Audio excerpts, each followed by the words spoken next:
Today for my history project, I'm going to answer a question that's very difficult, that pretty much no one cares about, in a way that's going to take too much time, and people will be angry no matter what answer I give.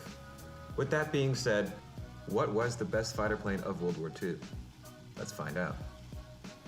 Starting off strong, we have the P-51 Mustang. Even if you don't know much about World War II, you have probably at least heard of this plane. While its status is a little bit over-exaggerated, it is for a pretty good reason. The plane excels at pretty much everything and isn't particularly bad in any aspect. Very good performance at high and low altitudes with a high top speed, good maneuverability and handling, and extremely long range. It had good firepower of 650 cal machine guns, not overwhelmingly powerful, but good enough to deal high damage to enemy fighters while having enough ammunition to last a long time. Its durability and capacity to sustain damage isn't all that great, but this wouldn't apply to most fighters on this list anyways, and isn't all that important of a trait to have. Overall, it was a very good fighter and was very dangerous to enemy pilots. It was well renowned for a good reason. Moving on, we have the P-47 Thunderbolt. Just from looking at this plane, you can tell that it means business. It's huge and heavy, and can take and give a lot of punishment. With 850 cal machine guns and lots of ammo, it has devastating firepower that no plane would want to be on the receiving end of.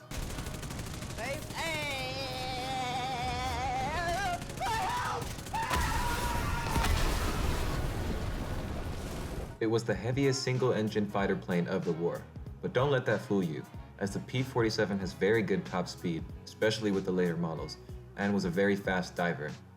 While not terrible, its maneuverability wasn't very good. It was often outclimbed by its lighter and more nimble German foes, but it made up for it in its extreme durability. They didn't nickname it the Jug for no reason. Moving on to Germany, we have the Bf-109. Forming the backbone of the Luftwaffe during World War II, this plane saw combat in all theaters that Germany participated in. Fast, decently maneuverable, and well-armed, the Bf-109 kept up well with most Allied fighters. However, the plane wasn't without its shortcomings. Though it could keep up in speed with most of the Allied fighters, sometimes it was outmaneuvered by planes like the Spitfire and the P-51 Mustang. It was also relatively short range, which limited its combat radius and where it could be deployed. Even worse, the 109's small and lightweight airframe had to be fitted with heavy weaponry in order to combat and take down large American bombers.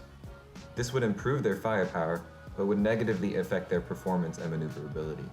Despite these shortcomings, the 109 remained a dangerous opponent throughout the entirety of the war.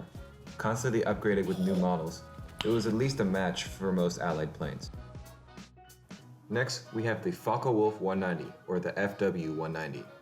Upon its introduction, this plane beat every single Allied plane, including the Spitfire, for at least a brief period of time. Fast, maneuverable, and well armed with 20mm cannons, this plane dominated the skies for a significant portion of the war. However, this dominance wouldn't last forever, and problems would begin to show with the plane, especially when high-altitude American escort fighters showed up. This problem was partly solved in the D models, which replaced the Focke-Wulf's originally radial engine with a liquid-cooled V12 engine. This greatly improved its high-altitude performance, but at this point it was too little, too late. Still, the Focke-Wulf remained a deadly fighter throughout the war. It was not to be messed with. Serving as Great Britain's main fighter during World War II, we have the Supermarine Spitfire.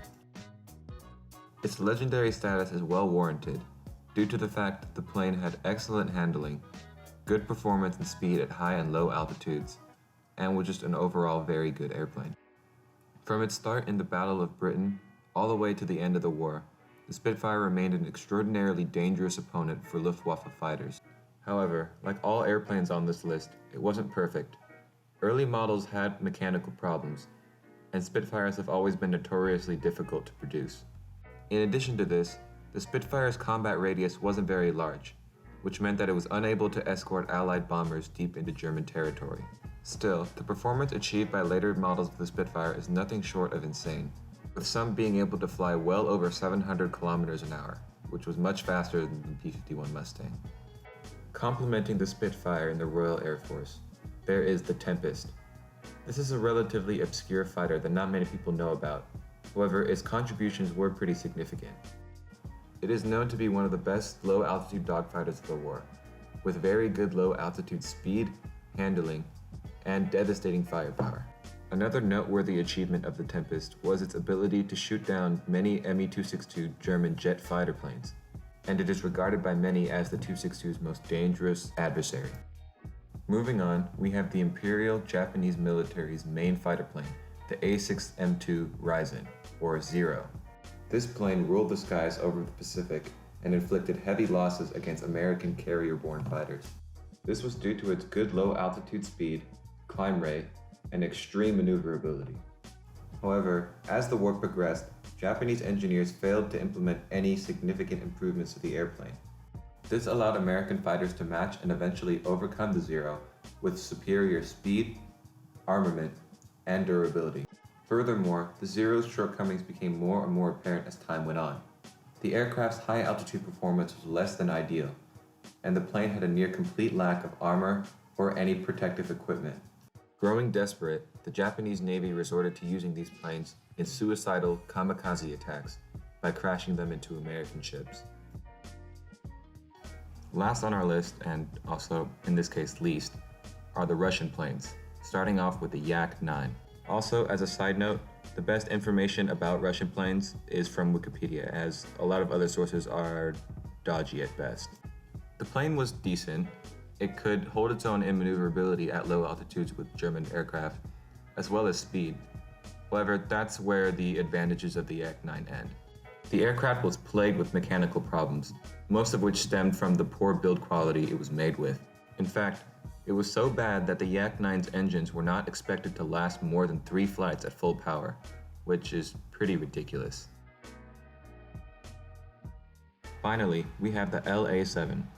This plane performs pretty similarly to the Yak-9, except it's a little bit worse. It had good maneuverability at low altitude and decent speed, but again, like the Yak-9, that is where the LA-7's positives end. Soviet military equipment during World War II is known for not having very good quality, and the LA-7 is no exception to this. It had many mechanical problems with its engine, and its cheap build quality of wood and fabric would not have withstanded very much combat punishment. However, there is one thing I want to say about Soviet fighter aircraft during World War II, or just Soviet equipment in general, and that is that this level of quality was kind of intentional. Their mindset was that, well, if these planes get shot down so quickly anyways, we may as well lower the quality so that we can just build more of them and overwhelm the enemy.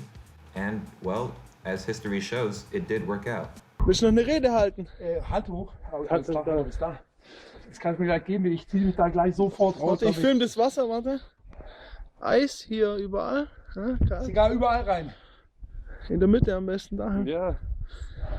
Ich will nicht mal gucken, nicht dass das zu hart ist. Nicht drauf? Ja.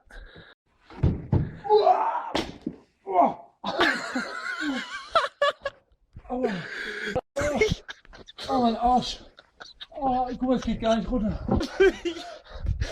Kriegst du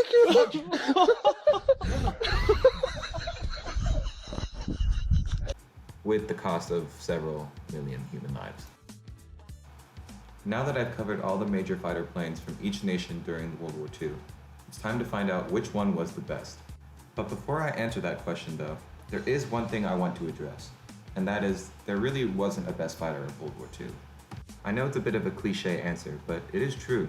Each nation had different needs and requirements that their fighters had to fulfill, and they were built accordingly.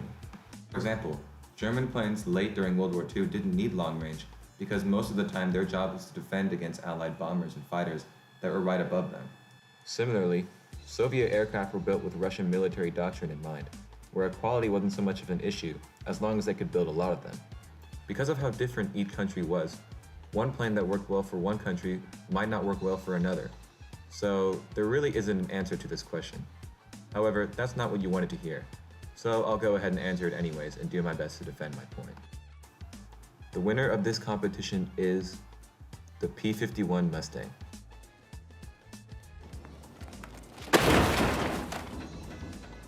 I know what you're thinking. This sounds like American propaganda that would come from the History Channel. There's a plane on this list that can beat the P-51 in any aspect other than range. So why did I choose it? Why didn't I choose a late model Bf-109 or the Ta-152, both of which were superior to the P-51? However, one thing that people often overlook when analyzing airplanes, or just military vehicles in general, is that raw performance isn't everything. There are many other things that need to be taken into consideration, like ease of maintenance, cost, reliability, how easy is it to fly, etc. Almost all the planes on this list fail at these aspects in one way or another, all of which except for the P-51. Especially in the later models, the plane was reliable, relatively cheap, easy to fly, and well loved by its pilots as well as the ground crew who had to service them. In addition, the P-51 did well in almost all aspects of flying. Because of all these things, the P-51 earned the #1 spot on this list.